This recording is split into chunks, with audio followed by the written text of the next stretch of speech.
ക്രിസ്തുവിൽ പ്രിയരെ, വചനയാത്രയിലേക്ക് സ്വാഗതം. ഇന്ന് തിരുസഭ വിശുദ്ധ കുരിശിൻ്റെ പുകഴ്ചയുടെ തിരുനാൾ ആഘോഷിക്കുന്നു. വിശുദ്ധ കുരിശിലൂടെ മാനവകുലത്തെ രക്ഷിച്ച ദിവ്യരക്ഷകൻ്റെ ജീവിതവും കുരിശുമരണവും നമുക്ക് രക്ഷാകരമാണ്.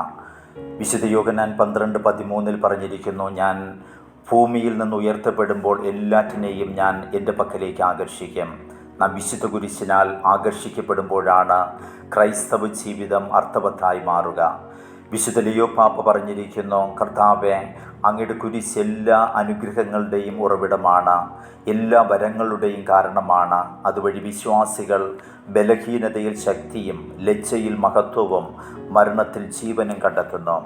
യേശുവിൻ്റെ കുരിശുമരണത്തിന് മുമ്പ് കുരിശുമരണം ഏറ്റവും വലിയ ശിക്ഷാവിധിയായിരുന്നു. കുരിശിൽ തറയ്ക്കപ്പെട്ടവൻ ശബ്ദനാണ് എന്ന് നിയമാവർത്തന പുസ്തകത്തിൽ പോലും രേഖപ്പെടുത്തിയിരിക്കുന്നു. കുരിശിൽ തൂക്കിക്കൊല്ലുന്ന ശിക്ഷാവിധി ഫിനീഷ്യയിലും കാർത്തേജിലും റോമയിലും നിലനിന്നിരുന്നു.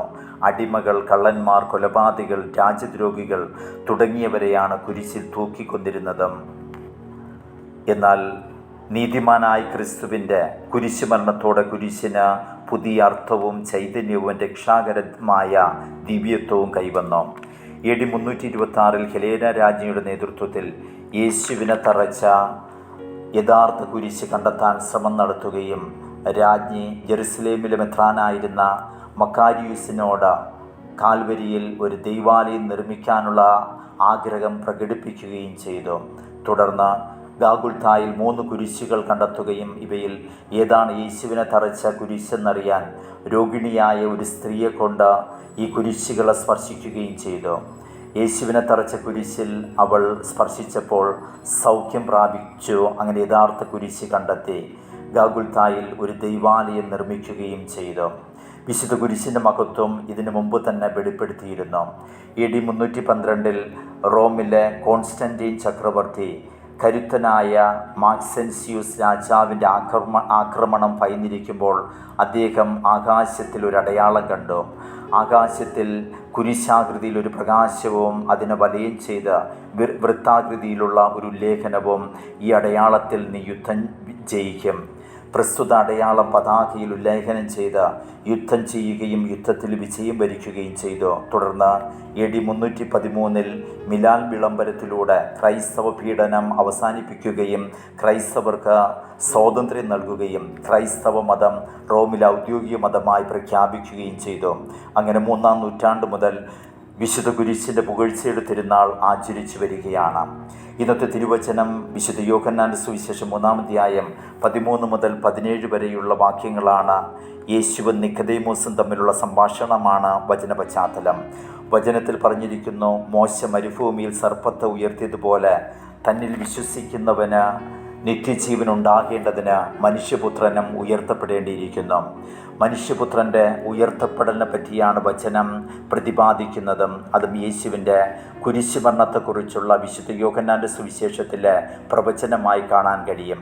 ഉയർത്തപ്പെടുക എന്നതിനെ കുറിക്കുന്ന ഗ്രീക്ക് പദം കുപ്സോത്തേനായി എന്ന വാക്കാണ്. ഇതിന് 2 അർത്ഥം കാണാൻ കഴിയും.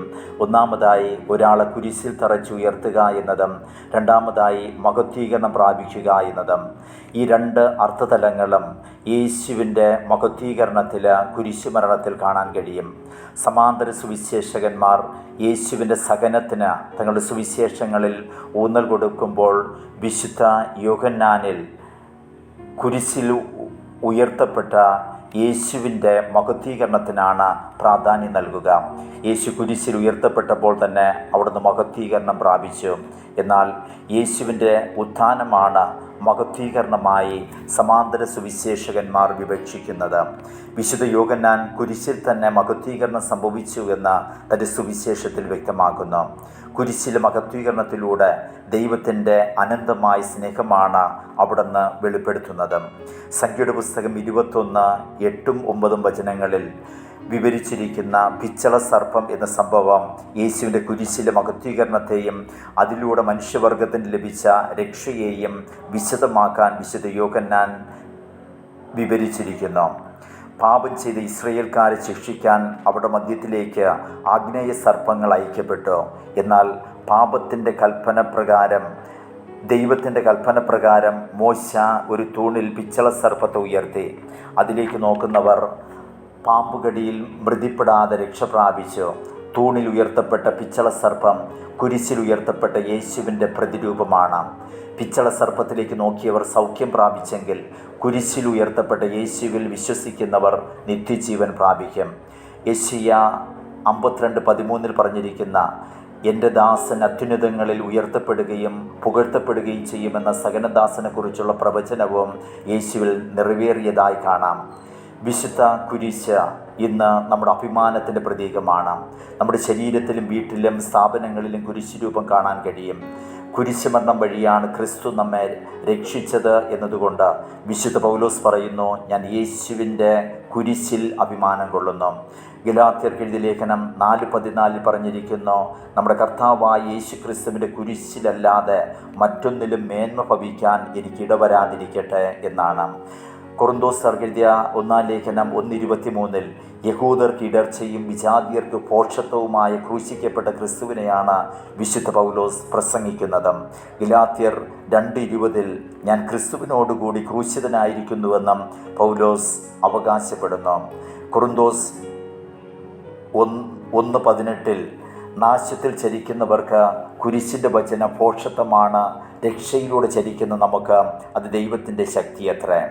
വിശുദ്ധ കുരിശിൻ്റെ പുകഴ്ചയുടെ തിരുനാളിൽ വിശുദ്ധ കുരിശിലൂടെ നമ്മെ വീണ്ടെടുത്ത രക്ഷിച്ച ദൈവം നമ്മെ അനുഗ്രഹിക്കട്ടെ.